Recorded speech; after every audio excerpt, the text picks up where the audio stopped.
Hola, buen día, buenas tardes, ¿cómo andan? Bueno, vamos a continuar trabajando con la educación sexual integral. En esta oportunidad van a tener dos videos diferentes. Uno que es una introducción a pensar cómo reflexionar y cómo trabajar como docentes o futuros docentes en relación a la educación sexual integral, cuál es la propuesta de la ley. Y el segundo video que tiene que ver específicamente con la transversalidad en los lineamientos curriculares. Para eso voy a compartir pantalla con ustedes, con el PowerPoint, para empezar a trabajar algunas cuestiones en la implementación de la ESI y en esto que implica la transversalidad. Entonces, a la hora de implementar la educación sexual en la escuela, hay varias cuestiones para pensar y reflexionar y trabajar. ¿Por qué? Porque al momento de reflexionar vamos a ver que hay varias cuestiones, ¿sí?, que nos pasan con la sexualidad y la educación sexual, tanto a nivel individual como a nivel institucional. Entonces, para eso, podemos detenernos a recordar o repensar algunas expresiones o frases que pueden haber escuchado, ¿sí?, en torno a la sexualidad en las escuelas. Por ejemplo, las nenas de sexto andan muy alborotadas. Las nenas están jugando en el recreo a la pelota como si fueran varones. Qué revuelo se armó en la salita de 5 con el tema del nacimiento del hermanito de Pedro. Ahora los nenes y las nenas no paran de hacer preguntas. Ese chico con esa ropa y esos aritos no me gusta nada.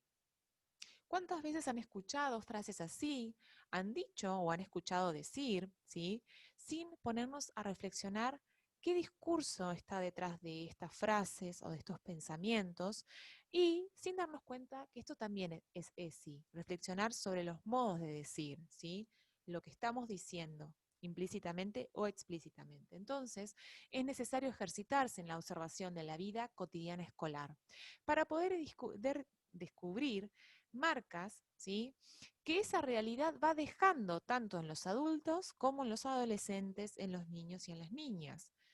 Por ejemplo, en los cuadernos de comunicación, el cuaderno de convivencia escolar, carteleras, notas, anuncios, ¿qué lenguaje estamos usando, por ejemplo, para convocar a las familias? ¿Hablamos de reunión de padres? ¿Hablamos de reunión de familias? En el lenguaje, ¿incluimos la diversidad de organizaciones familiares o solo la familia conformada por padre, madre e hijos? ¿Solemos invitar a las familias a participar o solamente a asistir y a escuchar lo que planteamos en las reuniones? En la sala de maestros o profesores, hay expresiones en las que atribuimos ciertos comportamientos a los alumnos y a las alumnas por ser varones o mujeres. Por ejemplo, qué mal hablados son todos los varones. O vamos a tener que tomar alguna medida porque llega la primavera y las chicas se ponen terribles, traen pollera corta, la escuela es un revuelo. Es decir, en esto, ¿no hay expresiones donde estamos atribuyendo ciertos comportamientos, ¿sí?, ciertos roles? ¿Qué decimos frente a situaciones de discriminación, por ejemplo, por orientación sexual o identidad de género? ¿Dejamos pasar esas burlas porque pensamos que son cosas de chicos? Por ejemplo, la de quinto con ese pelo tan corto y esa ropa que usa ya se parece a un varón. ¿Sí? ¿No estamos dejando ver también ahí algo en relación a la ESI? ¿Qué expresiones tenemos los adultos de la escuela en relación a la apariencia física, la vestimenta de los chicos, de las chicas, la constitución física, el color de piel, los tatuajes, el piercing, el corte de pelo, el largo de las polleras, el taco, las uñas pintadas, los labios pintados? Bueno, hay un discurso detrás de todo eso para trabajar y reflexionar en relación a la ESI.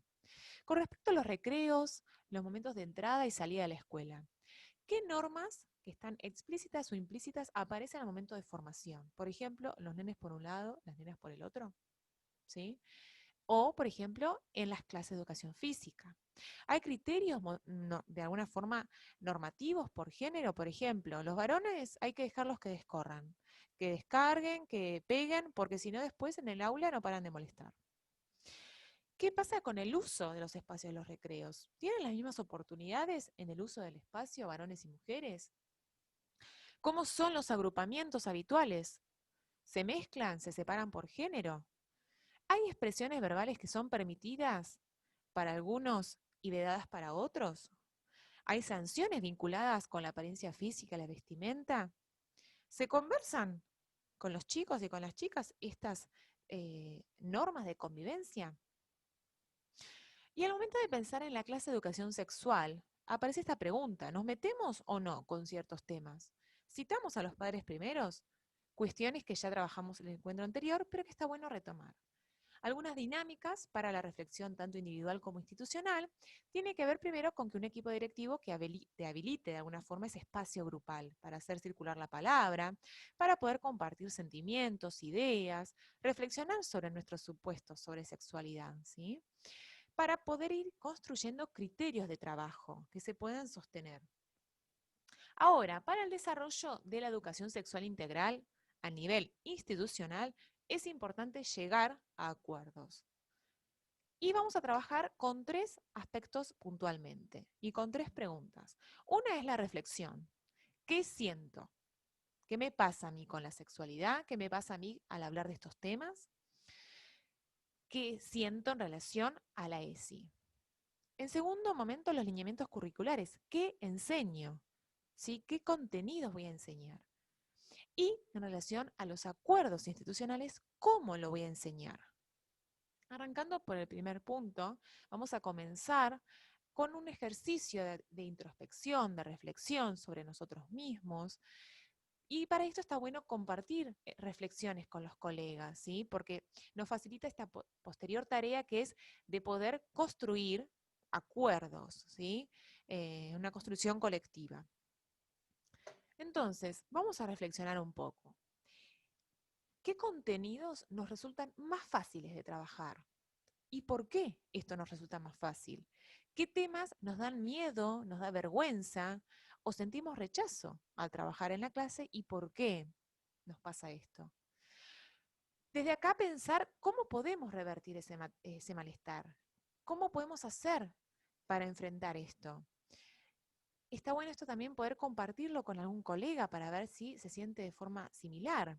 Y a partir de acá también poder pedir asesoramiento, colaboración, buscar ayuda para poder trabajar estas temáticas. Por otro lado, ¿nos sentimos condicionados por posibles reacciones de las familias sobre la ESI?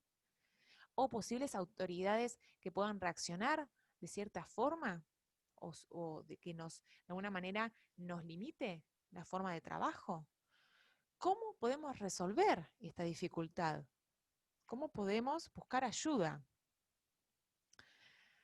Trabajar sobre qué enseñar en educación sexual integral, es decir, cuáles contenidos de ESI nos motivan más, qué resistencias nos ofrecen alguno, ubicar, ¿sí? Registrar qué resistencias tenemos, con qué temas y por qué nos pasa eso, qué experiencias, tanto propias como institucionales, nos van a movilizar y nos van a conmover al momento de dar ESI. ¿Nos paralizan nuestros prejuicios, nuestra historia previa, la forma en que fuimos criados? ¿Apelamos a nuestra experiencia como estudiantes al momento de trabajar estas temáticas? ¿Nos ponemos en el lugar de ese adolescente? ¿Y cómo repercute esto en lo que proponemos? Y para poder llegar a acuerdos institucionales, ¿se deben insertar los contenidos transversalmente en este proyecto curricular institucional? Surge la pregunta: ¿contamos con recursos para poder desarrollar esta temática? ¿Organizamos una caja de recursos ESI para que esté disponible en la escuela para trabajar? ¿Debemos comunicar a las familias el trabajo sobre ESI? ¿Cómo lo hacemos? ¿Cuántas veces? ¿Qué le transmitimos? Son muchas las preguntas que surgen. ¿Cómo lo hacemos participar? De una forma que no sea solo una charla informativa. Bueno, entonces, para todo esto los acuerdos institucionales son muy importantes, pero si no se plasma en el aula, se pierde mucho del sentido.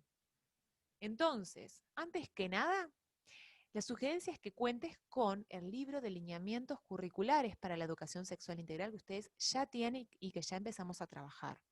¿Para qué? Primero, para que puedan identificar en ese documento, ubicar los propósitos formativos que están afines al área, al año, al ciclo, al nivel, ¿sí? Revisar esos propósitos, esos objetivos y las expectativas de logro de las planificaciones y ver cómo se pueden vincular. Ubicar esos contenidos de ESI que son afines, revisar si están en el programa, ¿sí? En las unidades de trabajo, y finalmente realizar las adecuaciones necesarias para enriquecer nuestra planificación con un enfoque de ESI, ¿sí? Seleccionando y secuenciando los contenidos. Entonces, en el siguiente video vamos a trabajar específicamente espacios transversales de la ESI, cómo incluir contenidos de ESI en tu materia. Pero este encuentro particularmente lo divido ¿por qué? Porque todas esas preguntas que yo les fui haciendo y que fui leyendo y que fui compartiendo tienen que ver con un trabajo de reflexión. ¿Sí? Entonces, poder tomarnos un minuto para pensar, para reflexionar, para de alguna manera dar respuesta a todas estas inquietudes y preguntas que van a surgir o pueden haber surgido ya en relación a la ESI y a la materia que ustedes vayan a dar o estén dando. Es decir, cómo incluirlo, cómo atravesar la ESI, ¿sí? En los contenidos, cómo tener una mirada, ¿sí? Más inclusiva al momento de hablar, ¿sí? Cómo tener otra mirada y observar otras cosas en el espacio cotidiano escolar. Bien, bueno, todos estos aspectos son movilizantes y requieren de cierto tiempo de reflexión. Por eso hacemos una pausa, ¿sí? Y les preparo otro video, ¿sí? Para que lo vean en otro momento, luego de haber reflexionado estas cuestiones, en relación a la transversalidad específicamente. Pero sin olvidar que para la transversalidad también está bueno que destinemos nosotros como docentes un espacio de autorreflexión. Bueno, los despido entonces.